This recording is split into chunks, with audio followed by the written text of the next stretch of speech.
Vijayawada police commissioner ఇచ్చినటువంటి ఆదేశాల మేరకు విశాఖలో దాదాపుగా 120కి పైగా లాడ్జుల్లో ఒకేసారి 80 బృందాలుగా ఏర్పడి 400 మంది పోలీసులు, అంటే ఇది ఒక పెద్ద సెర్చ్ ఆపరేషన్ అని చెప్పొచ్చు. 400 మంది పోలీసులు అయితే ఒకేసారి సోదాలు అయితే నిర్వహించడం జరిగింది. ఈ సోదాల్లో మాజీ ఎంపీగా ఉన్నటువంటి ఎంపీవి సత్యనారాయణ, ఆయనకు చెందినటువంటి ఒక బిల్డింగ్ లో లాడ్జులు నిర్వహిస్తున్నటువంటి లాడ్జులో వ్యభిచారం నిర్వహిస్తున్నట్టుగా అయితే పోలీసులు గుర్తించారు. 3 మహిళలతో పాటు ఒక నిర్వాహకుడిని అదుపులో తీసుకున్నారు. అందులో ఒక మైనర్ కూడా ఉన్నట్టుగా పోలీసులు అయితే గుర్తించారు. ఎప్పుడైతే మాజీ ఎంపీకి చెందినటువంటి లాడ్జ్లో ఈ వ్యభిచారం జరుగుతుందనే వార్త వచ్చిందో ఒక్కసారిగా రాజకీయ వర్గాల్లో ఉలిక్కిపాటుగా అని చెప్పుకోవచ్చు. ఎందుకంటే ఆయనకి ఎంవివి బిల్డర్స్ అని చెప్పి ఆయనకి చాలా బిల్డింగ్స్ ఉన్నాయి. అందులో ఎంవివి బిల్డింగ్ అని చెప్పి ఒక బిల్డింగ్ అయితే ఉండటం జరిగింది. అందులో మొత్తం 5 ఫ్లోర్లు ఉంటే గ్రౌండ్ ఫ్లోర్ మాత్రం ఏదో రియల్ ఎస్టేట్ చెందినటువంటి దానికి సంబంధించి ఏదో నిర్వహణ ఉంది. మిగిలిన 4 ఫ్లోర్లు కూడా లాడ్జ్ గానే ఉంది. ఏదో డిలాక్స్ రూమ్స్ అని చెప్పి అది ఒక లాడ్జ్ నడుపుతున్నారు. సో వాస్తవానికి నిన్న సెర్చ్ ఆపరేషన్ ఎందుకు పోలీసులు చేయాల్సి వచ్చింది అంటే కేవలం ఎంపీ లాడ్జ్ మీదే చేయలే, 120 లాడ్జుల మీద చేశారు. 400 మంది 80 బృందాలు. వాస్తవానికి ఇటీవల కొన్ని కంప్లైంట్స్ అయితే రావడం జరిగింది. ఎవరైతే గంజాయి దొంగలు ఉన్నారో వాళ్ళు విశాఖలో తలదాచుకుంటున్నట్టు, అలాగే కొన్ని పెద్ద పెద్ద దొంగతనాలు చేసిన వాళ్ళందరూ కూడా విశాఖ లాడ్జుల్లో తలదాచుకుంటున్నట్టుగా కొన్ని కేసుల్లో వారికి సమాచారం వచ్చిన నేపథ్యంలో ఒకే లాడ్జిని మనం ఎక్కడ సెర్చ్ చేయలేరు కాబట్టి, ఎవరిని పట్టుకోలేరు కాబట్టి ఎట్ ఏ టైం మొత్తం దాదాపుగా 120 లాడ్జులను ఐడెంటిఫై చేసి ఒకేసారి రైడ్స్ అయితే చేయడం జరిగింది. అందులో కొన్ని లాడ్జుల్లో గంజాయికి సంబంధించి వాటిని పట్టుకున్నట్టు, కొన్ని లాడ్జుల్లో ఇతర అనుమానాస్పదంగా ఉన్న వారిని కొంతమందిని అదుపులో తీసుకున్నట్టుగా కూడా తెలిసింది. బట్ మెజారిటీ లాడ్జుల్లో మాత్రం నామ్స్ పాటించడం లేదు.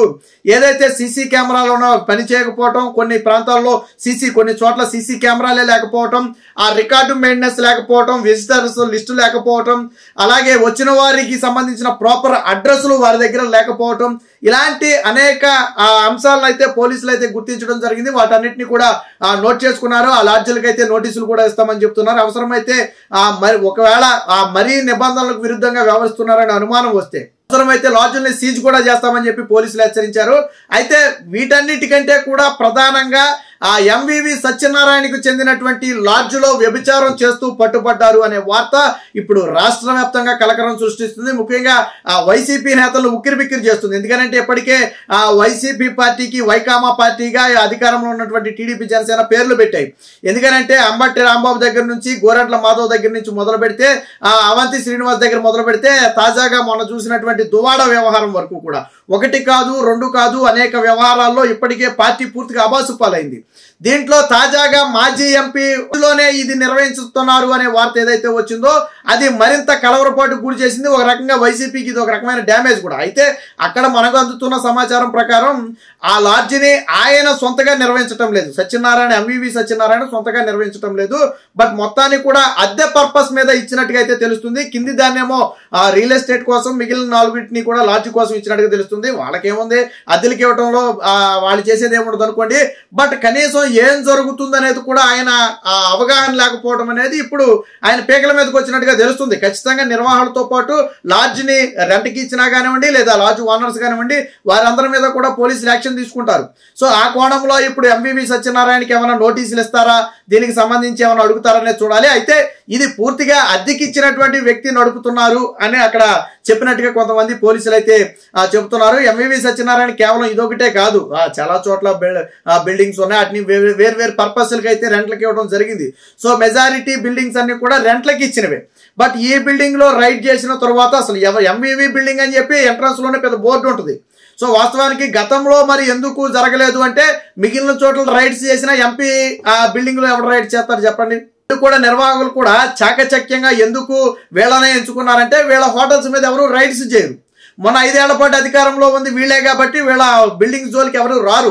అందులో ఉండేది అద్దెకి తీసుకున్న వాళ్ళే అయినప్పటికీ కూడా ఆ బిల్డింగ్ ఎంపీ గారిది అనేటప్పటికీ ఎవరు దాని జోలికి పోరు. సో ఆ ఉద్దేశంతోనే వీళ్ళు కూడా ప్రధానంగా తీసుకున్నట్టు తెలుస్తుంది. అంటే కొంతమంది ప్రముఖులకు సంబంధించినటువంటి వాటిని అద్దెకి తీసుకుంటే వాటి జోలికి ఎవరు రారే ఒక ధైర్యంతో వాళ్ళు నడుపుతూ ఉండొచ్చు. సో చాలా చోట్ల గంజాయి ఆనవాళ్ళు కూడా బయటపడ్డాయంట.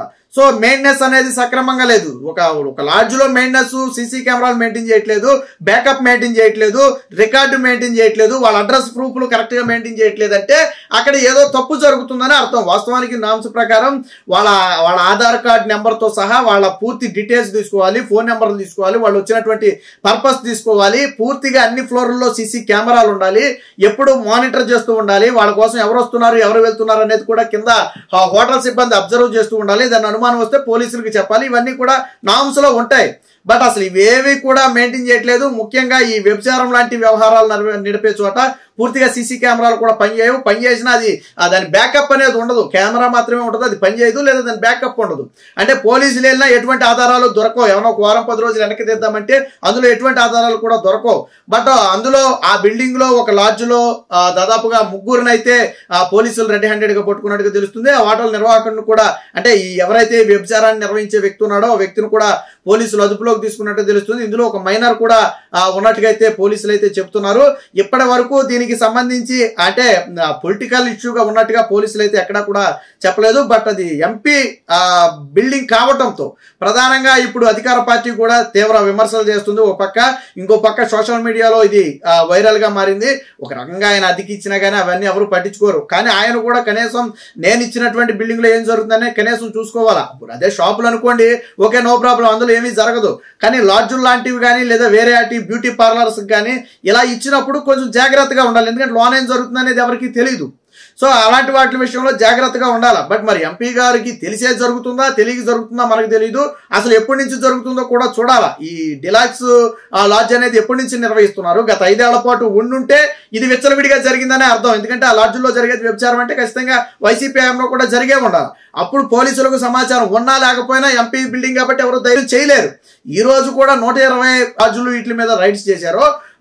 బేసిక్ గా వ్యభిచారానికి సంబంధించి అయితే ఇక్కడ మాత్రమే పట్టుబడినట్టుగా తెలుస్తుంది. మిగతా చోట్ల కొన్ని చోట్ల గంజాయికి సంబంధించి, కొన్ని చోట్ల నామ్స్ సరిగ్గా పాటించకపోవడం సంబంధించి ఇలా వేరు వేరు కారణాలతో అయితే కొన్ని చోట్ల దొరికారు. కానీ బట్ ఇది మాత్రం ఇక్కడే దొరికినట్టుగా తెలుస్తుంది. విశాఖ పోలీస్ కమిషనర్ కు ఉన్నటువంటి కొంత సమాచారం మేరకు, అంటే ఇది ఈయన లాడ్జి మీద దాడి చేయాలని కాదు, గంజాయి ఏదైతే మనం దొరికిందన్నామో గంజాయికి సంబంధించిన కొంతమంది దొంగలు విశాఖలో తలదాచుకున్నట్టు, అలాగే కొన్ని దొంగతనాలతో సంబంధం ఉన్నటువంటి వ్యక్తులు విశాఖలోనే ఉంటున్నారు అన్నట్టుగా సమాచారం రావడంతో, ప్రధానంగా ఉంటున్నారు అంటే ఎక్కువ శాతం లాడ్జుల్లోనే ఉంటారు. సో ఆ సమాచారం రావడంతోనే వాళ్ళంతా కూడా ఒకసారిగా నిన్న పోలీసులు దాదాపుగా 400 మంది, మామూలు పెద్ద సెర్చ్ ఆపరేషన్ అనే చెప్పాలి ఇది. దాదాపుగా ఇంతకుముందు గతంలో 50-100 మందితో రైడ్ చేసిన సందర్భాలు చూసాం. కానీ 400 మంది పోలీసులతో రైడ్ చేయడం అనేది ఒక రకంగా ఇదే చెప్పొచ్చు. విశాఖలో అసలే గంజాయికి జగన్మోహన్ రెడ్డి హయాంలో అడ్డాగా మారింది. సో ఇప్పుడు నూతన ప్రభుత్వం దాన్ని గంజాయిని పూర్తిగా రూపుమాపటం కోసం ప్రస్తుత హోంమంత్రి కానివ్వండి, డీజీపీ కానివ్వండి, ముఖ్యమంత్రి కానివ్వండి తీవ్రంగా కృషి చేస్తున్నారు. ఈ నేపథ్యంలోనే ప్రధాన ఆనవాళ్లు ఉన్నటువంటి విశాఖలో గంజాయిని కట్టడి చేయడం కోసం ఇప్పుడు లాడ్జులు అయితే రైడ్ చేశారు. ఆ లాడ్జుల రైడ్ లో మాజీ ఎంపీకి చెందినటువంటి ఒక లాడ్జులో అయితే ఆ వ్యభిచారం నిర్వహిస్తూ పట్టుబడ్డారు. దీనికి సంబంధించి పూర్తి వివరాలను అయితే పోలీసులు ప్రస్తుతానికి ఏమి వెల్లడించలేదు.